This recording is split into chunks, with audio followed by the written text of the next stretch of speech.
ಅದು ತುಂಬ ಟಫ್ ಇದೆ ಇಲ್ಲಿ ಬಂದ್ಬಿಟ್ಟು. ಬಟ್ ಜನ ಇರಬೇಕಾದ್ರೆ ತೊಂದರೆ ಇರೋಲ್ಲ, ಜನ ಇಲ್ಲಾಂದರೆ ಮಾತ್ರ ನಂಗೆ ತುಂಬ ಟಫ್ ಇರುತ್ತೆ. ಯಾಕಂದರೆ ಯಾವ ಕಡೆ ನಾವು ಹೋದರೆ ಯಾವ ಕಡೆ ರಿಟರ್ನ್ ಆಚೆ ಬರೋಕಂತ ನಮಗೆ ಗೊತ್ತಾಗಲ್ಲ. ನಾನೇ ಒಂದು 15 ಸತಿ 15 ನಿಮಿಷ ಅಲ್ಲೇ ರಾತ್ರಿ ಸಿಕ್ಕಾಕೊಬಿಟ್ಟೆ. ಅದು ರಾತ್ರಿ ಸಿಕ್ಕಾಕೊಂಡಿರೋದು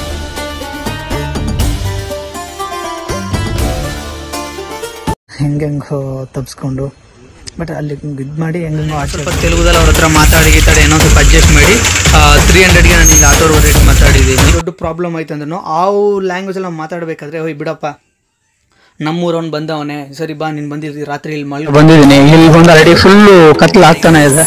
ಅವಾಗಿಂದ ಇವಾಗೂ ಟಾಪ್ ಮೇಲೆ ಮೇಲ್ಗಡೆಯಿಂದ ಕೆಳಗಡೆ ಇನ್ನಗಂಟ ನೀರು ಸುರಿತಿದೆ. ಅದು ಬಂದು ಆಯುರ್ವೇದ ನೀರು ಅಂತ ಹೇಳಿ ಕರೀತಾರೆ. ಅದು ನೀರು ಬಂದು ನಾನು ಆಲ್ರೆಡಿ ಕುಡಿದು ನೋಡಿದ್ದೀನಿ ಹೆಂಗಿದೆ ಅಂದ್ಬಿಟ್ಟು. ನೀವೇನಾದ್ರು ಅಲ್ಲಿ ಹೋಗ್ಬೇಕು ಎಂಜಾಯ್ ಮಾಡಬೇಕಂದ್ರೆ ಮಿಸ್ ಮಾಡಿಲ್ಲ ಈ ವಿಡಿಯೋ.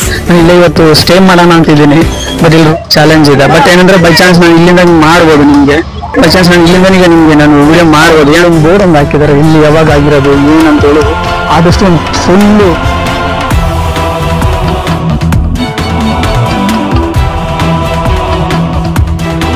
ತುಂಬ ಟಫ್ ಇರುತ್ತೆ. ಆ ಟೈಮ್ಗೆ ಯಾರು ಒಳಗಡೆ ಅಲೋ ಮಾಡೋದಿಲ್ಲ, ಬರೀ ದೊಡ್ಡ ಮಾಡಿರೋ ಪಾಪಗಳನ್ನ ಅದರಲ್ಲಿ ನಿಮ್ಗೆ ತೊಳ್ಗೋಗುತ್ತೆ. ಟೋಟಲಿ 150 ಕಿಲೋಮೀಟರ್ ಇದೆ. ಅದೇ ಬಂದು ತುಂಬ ಚಾಲೆಂಜಿಂಗ್ ಆಗಿದ್ದಿದೆ. ಬಟ್ ಅದೇನೋ ನಾನು ವಿಡಿಯೋ ಹಾಕಿದರೆ ಮನೇಲಿ ಬಂದ್ಬಿಟ್ಟು ಅಲ್ಲಿ ನೋಡಿ ಎಷ್ಟು ಜನ ಇದೆ ನೋಡಿ. ಇನ್ನೂ ನಾನು ಸೆಲ್ಫಿ ಸ್ಟಿಕ್ ಬಂದಿಲ್ಲ.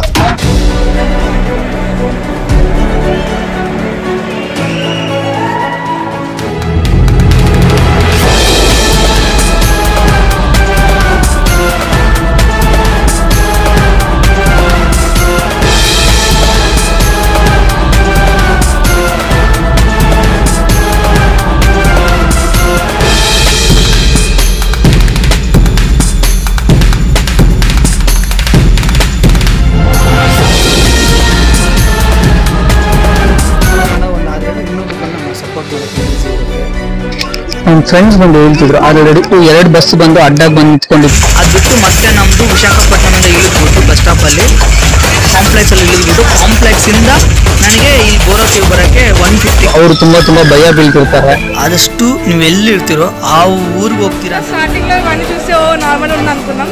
ఇంకా లోపలికి వెళ్ళి చూసేలకి గాడ్ని చాలా ಇಂದ ನಾನು ಅಲ್ಲಿಂದ ಹೆಂಗೆಂಗೋ ತಪ್ಪಿಸ್ಕೊಂಡು, ಬಟ್ ಅಲ್ಲಿ ಇದು ಮಾಡಿ ಹೆಂಗೆಂಗೋ ಆಚೆ ಬಂದು, ಮತ್ತು ಅಲ್ಲಿಂದ ಯಾರೋ ಒಬ್ಬರು ಕಿಡ್ನಾಪ್ ಮಾಡೋ ಥರ ಬಂದು ಅದೊಂದು ದೊಡ್ಡ